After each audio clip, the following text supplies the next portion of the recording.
અંગત કામ અર્થે વીઆર મોલ જઈ રહ્યો હતો. તો વીઆર મોલ જઈ રહ્યો હતો ત્યારે પર્વત પાટિયા જે સેમી સર્કલ 15 ઓફિસ છે એની બાજુમાં બીઆરટીએસ કોરિડોરની અંદર એક બ્લેક કાચવાળી નંબર પ્લેટ વગરની ગાડી હતી. તો એ સમયે જ જો ડીજીપીસીનો એક પરિપત્ર છે કે કોઈ પણ વ્યક્તિએ કાળા કાચમાં પોલીસ કર્મચારીએ નંબર પ્લેટ વગરની ગાડી રાખવી નહીં. એમ છતાં ડીજીપીના પરિપત્રોને કોઈ ગાંઠતા નથી, કાળા કાચવાળી ગાડીઓ નંબર પ્લેટ વગરની ગાડીઓ રાખે છે. તો એ બાબતે મને થોડી શંકા છે કે આ ગાડીમાં કંઈ પણ હોઈ શકે. તો આપણે ગાડીમાંથી ઉતર્યા અને એ ગાડીની સામે જઈ અને મેં મારી પોતાની સલામતી માટે ફેસબુક લાઈવ વિડીયો ચાલુ કર્યો. કારણ કે કોઈ પણ ઘટના આની પહેલાં મારી ઉપર હુમલો થઈ ચૂક્યો હતો, એટલે મારી સાવચેતીના ભાગરૂપે મેં ફેસબુક લાઈવ ચાલુ કર્યું અને કેમેરા લઈ અને ગાડીની સામે ગયો. તો સૌપ્રથમ તો જે ગાડી ચલાવનાર વ્યક્તિ છે એને ગાડી ચડાવવાનો પ્રયત્ન કર્યો મારા ઉપર. ત્યારબાદ એ ગાડીમાંથી ઉતર્યો અને મારી ઉપર ઉગ્રતાથી ઉદ્ધતાઈ ભર્યું વર્તન કરવામાં આવ્યું. પોતાની ભૂલ સ્વીકારી અને કાળા કાચ અને નંબર પ્લેટ વગરનો દંડ ભરવાને બદલે એ વ્યક્તિ મારી ઉપર મન ફાવે એમ બોલવા માંડ્યો. આ સમયગાળા દરમિયાન મને મારું જાનનું જોખમ લાગ્યું એટલે મેં 100 નંબર કંટ્રોલ રૂમમાં પણ ફોન કર્યો. કંટ્રોલ રૂમમાં કોઈએ ફોન ના ઉપાડ્યો. પછી ટ્રાફિક ડીસીપી શ્રી અનિતાબેન વાનાણી છે એમને પણ ફોન કર્યો, એમને પણ ફોન રિસીવ ના કર્યો. પછી પાછો 100 નંબરના કંટ્રોલ રૂમમાં ફોન કર્યો, તેમ છતાં કોઈ ફોન રિસીવ થયા નહીં. છેવટે આખરે કોઈ ઓપ્શન ના બન્યો એટલે મેં ટ્રાફિક હેલ્પલાઇન નંબરમાં ફોન કર્યો. એમાં જાણ કરી કે આનો દંડ લેવામાં આવે કાળા કાચ નંબર પ્લેટ વગરનો.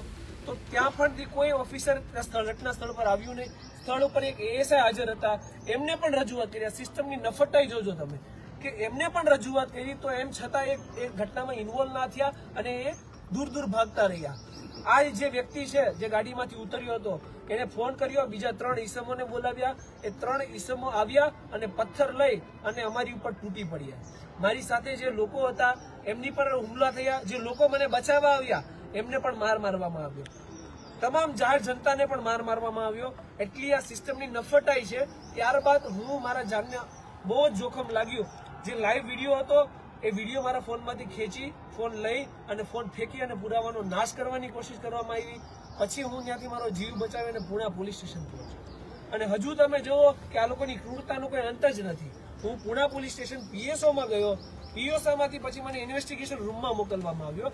ઇન્વેસ્ટિગેશન રૂમની અંદર આ જે હુમલો કરનાર છે એ અને એના સાગરીતો ઘૂસી જાય છે. ઇન્વેસ્ટિગેશન રૂમમાં મને મારવા માટે દોડે છે.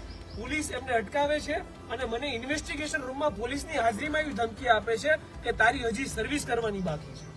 ત્યારબાદ હું બહાર નીકળ્યો તો પીઆઈ આવે છે અને એ પણ જોજો હું ફરિયાદી છું. મારી ફરિયાદ લેવાને બદલે પીઆઈ મારો હાથ પકડીને એવું કહે છે કે આને બંધ કરી દો. એટલે સિસ્ટમ ક્યાં સુધી આ જે લોકો માટે અવાજ ઉઠાવે છે એમને હેરાન કરે છે એ જોવું રહ્યું. ડીજીપીસીનો પરિપત્ર હતો, એનું અમલીકરણ કરવા એક જાગૃત નાગરિક તરીકે મારી ફરજ લાગી, તો હું મારી ફરજ અદા કરતો હતો. તો હોમ મિનિસ્ટ્રીને પણ આ જોવું પડે કે હું મારી વાણી અભિવ્યક્તિની આઝાદી ઉપયોગ કરું છું 19 મુજબ. સાચું હોય અને સાચું, ખોટું હોય અને ખોટું કહું છું. તો એ આઝાદીને તરફ મારવા વાળા આ લોકો કોણ? બની બેસેલા સેવક.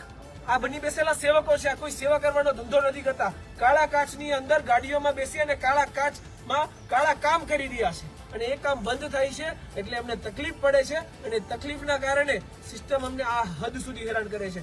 આ બીજો હુમલો મારી ઉપર છે અને પહેલા પણ એક હુમલો થયો છે. પોલીસ કમિશનરશ્રીને આપણે મારી જાનને જોખમ છે, હથિયારના પરવાના માટે આ પહેલા અરજી કરેલી છે.